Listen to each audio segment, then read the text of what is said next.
I was born in the late 90s, and I've always been into cars, but on my 5th birthday, when I got my first Xbox, bundled together with Jet Set Radio Future and Sega GD 2002, I was hooked for life. Ah yes, the good old times when Sega was more than just Sonic games. Anyhow.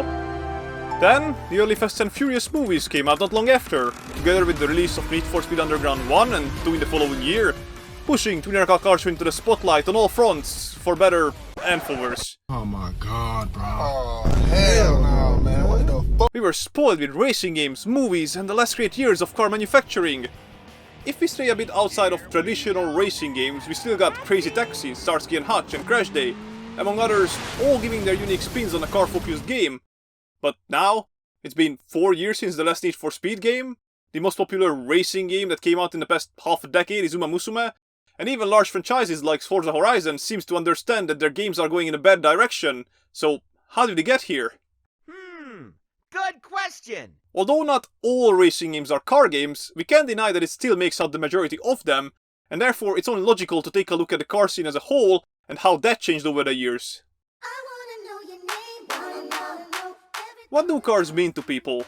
A means of commerce? A property showcasing social status? A machinery meant to entertain people? No matter which take we have, everyone has their own hero cars, whether thinking of them as such or not. I am talking about Bumblebee, the Camaro from Transformers, the Beetle named Herbie, the Lovebug, Kit the Pontiac Trans Am from Knight Rider, Eleanor from Gone in 60 Seconds, all the protagonist cars from the early Fast and Furious movies, Starsky's Red Ford Gran Torino, James Bond's Aston Martin or the AE-86 from Initial D, and I could go on and on and on. These cars had character and personality, some of them literally. Hero cars are immediately recognizable and they are unique to their media. If you see a DeLorean, you will say that's the car from Back to the Future. If you see a BMW M3 GTR in the iconic blue and silver paint, you will call it the Need for Speed Most Wanted car. Or if you see a 1955 Lincoln Futura, especially in black, you will expect Batman to show up. But when was the last time you remember seeing a hero car? Not recently, I would imagine. Have you ever wondered why? What exactly decides what cars get picked for various medias? Studios have to consider the budget, the scope of the audience, personal and cultural relevancy, and even licensing rights. If you want an example, look at the Taxi movie that was pretty successful in Europe and then Hollywood just quickly copied it knowing full well that most Americans would not care for a Peugeot being the hero car, let alone for a movie made by French people. Marketing as a whole has become more and more prevalent in every media, but especially in games. What once used to be just a way to distance yourself from the real world's problems is now often used as a platform to influence you on a daily basis, either politically or financially. So, I'm non-binary. Who the starts a conversation like that? I just sat down. So, seeing a shift in racing games towards marketable cars instead of contextually fitting cars is really no surprise, but when you look at some of the data, it is really disappointing. Thank God for games like Tokyo Extreme Racer still coming out and being successful. Okay, but then why don't we have more modern icons? Why don't currently marketable cars become hero cars? Sadly, modern cars are just too sterilized.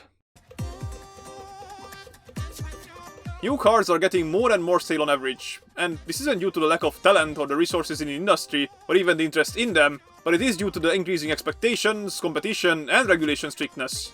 Nowadays, if a company wants to make a sports car, it's hardly ever to make a large profit, but rather to freshen the image of the company as a whole, and especially in the eyes of the investors.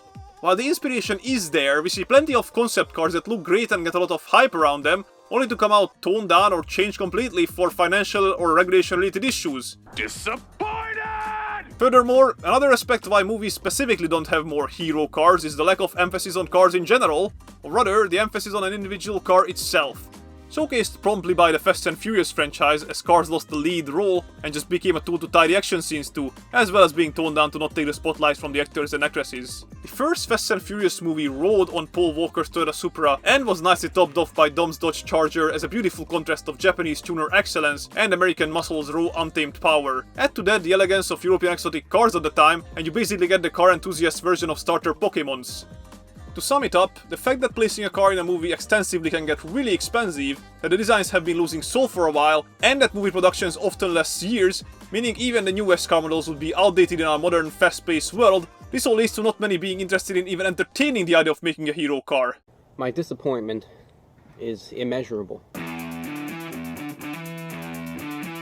Well, Obviously the gameplay, because going fast is fun as shit. Whatever modern culture was usually ended up being reflected in tuner culture, and that always fascinated me. Was the style of the racing games. We went through a good stretch of the Need for Speed franchise. Cars are cool. That's where it stops. Cars are cool. I think if they look cool, then I'm like, oh yeah, I want to look at them more. I like to think of racing games as a spectrum. On one end, they aim to be a whimsical and silly experience. Games such as Mario Kart, which is technically a racing game, but its physics, handling, items and vehicles are almost entirely based on fantasy. Yet it is beloved by many because it does what it promises to do well, which is to offer an arcadey, easily approachable experience, whether alone or with friends.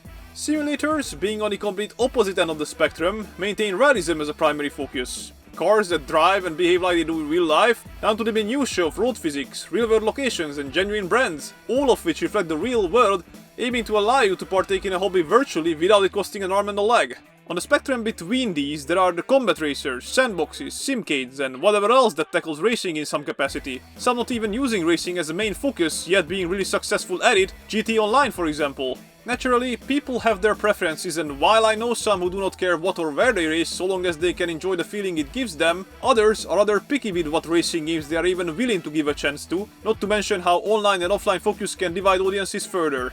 The level of entry can also often be a problem. Many people aren't even willing to give a chance to racing games due to the technical knowledge they perceive as needed in order to be competitive, which matters to a lot of people in a usually online focused sphere. It is understandable that they don't want to feel left behind or hopeless, and skill is rarely the only thing required to perform well. Yes, I'm looking at you, Forza Horizon car tuning. One of the biggest benefits and downside to many modern games is how online they are, meaning it takes next to no effort enjoying some time with your friends, but at the same time you know that some people will min-max the crap out of every single aspect of the game, and unless you follow those meta builds by the book, you will be at a disadvantage. What the fuck is going on? Why bother with an online racing game when for the first 5 to 10 hours you are constantly placing last? Or god forbid you want to play your favorite car only to find out it's weak in the meta, so you'll always be at a disadvantage. Many modern racing games also often downplay or just straight up don't understand the importance of getting the player invested. I know we live in an overstimulated world where if you don't throw some candy the players' way, you risk them bailing entirely, but I absolutely despise how many modern racing games refuse to take their time, letting the player form a bond with their cars. All Need for Speed games gave you enough money to get maybe 3 to 4 cars throughout the campaign if you still wanted to properly upgrade them. I have to pull up this example again, but think of Pokemon. You pick a starter Pokemon and during the campaign maybe add a few more to your roster, but usually you stick with what you already invested in and the bond is just naturally created. Meanwhile, in Forza Horizon 5, I barely started playing and I got some of the best hypercars in the game from a damn roulette machine. Endgame content within the first play session, great. Why bother continuing to play if you're given what most people would see as the ultimate goal without a challenge, let alone a sense of accomplishment by earning it through gradually improving skill and stakes? There is no hook, no investment, just instant gratification. And yes, I get that one is a street racer and the other one is a car collectathlon, but come on, there needs to be some balance. Speaking of balance, what the hell is this Forza? Did they not teach you about choice paralysis? Also, I know I might be getting carried away, I'm sorry for that, but surely I can't be the only one thinking that this friendly, fun festival vibe for these racing games far overstayed their welcome. No Forza, I don't want my entire racing career to be an entertainment park ride. I want meaningful rivalries, working up my way through the ranks so I can beat the very people that looked down on me before. I like being the underdog that comes out on top and then keeps going. And for the last time, I swear to God, if one more person says, oh, it's too hard to write a compelling story for a racing game, or why do you care about the story, racing games aren't about that, I will crack a whip on your toes. I don't need an Oscar-winning story for my racing games, I just want the game to take me seriously. Yes, the raw mechanics of a game are important, but so is the atmosphere, the tone that acts as the vehicle for those mechanics, pun not intended, because without those it's like eating unsalted steak. Why do you think the 2005 Need for Speed Most Wanted is still widely considered to be the best of the franchise? Wait, did you get him a puppy? Worse. I made him a Reddit profile.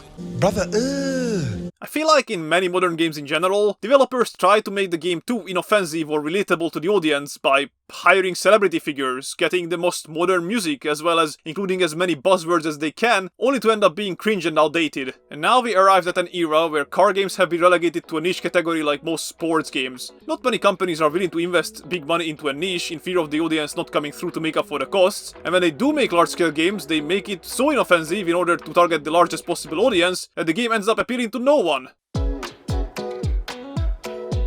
So, what can we do? Or rather, what do I think racing games need to do in order to even have a chance to make a comeback? First of all, stop using them as an advertisement billboard for whatever is currently trending. We want things that had time to prove they last and fit in the setting that you're going for. I know this is hard to do when your company wants to maximize guaranteed profits, but really, I bet most of us would rather have a cool icon from the 90s than getting 10 more versions of the newest 1911 Porsches that all look 99% the same. Still, car choices are the most subjective on this list, so I'll suggest something more concrete. You need to make people enjoy their time with the game even if they cannot win. What do I mean by this? Racing inherently assumes one winner and everyone else a loser.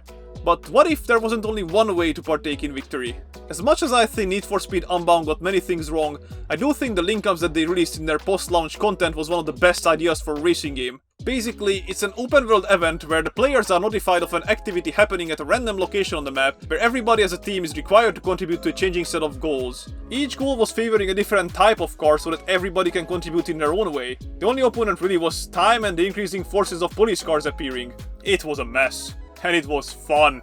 Furthermore, I think more racing games should offer team-based racing as an option. One issue I find myself to have with online racing, where you can't restart if you make a mistake, is that once I screw up at the beginning and cannot even hope to grasp victory, I lose interest in doing well for the rest of the race. This problem, and the inability to compete against the best on your own, would both be resolved by a race where, say, your finishing position earns you points, which is added to the total sum of a pre-established team's total, which is what decides victory. That way, even if you make a mistake early on, you would still be incentivized to grasp as many positions as you can and help your team be the winner. I know some good racers would say to this, well, I don't wanna be dragged down by slower people, but that issue can be resolved in other ways, like separate rewards for individual placements. Alternate game modes like drift or drag races are also a fun addition, but what I have realized how much I enjoyed was some version of a tag in one way or another, whether it's a cops and crews game mode or just a literal game of tag with cars. Basically, think of players and how you can make their experience rewarding and enjoyable, even when they aren't being first in a race.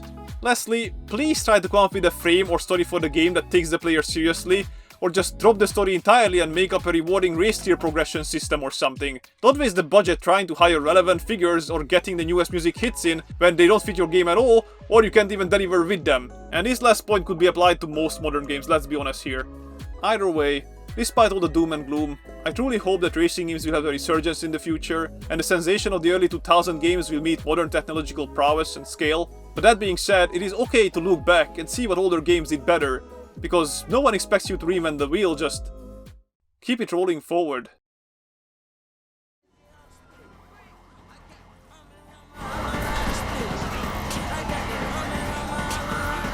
Roadblock up ahead should stop him.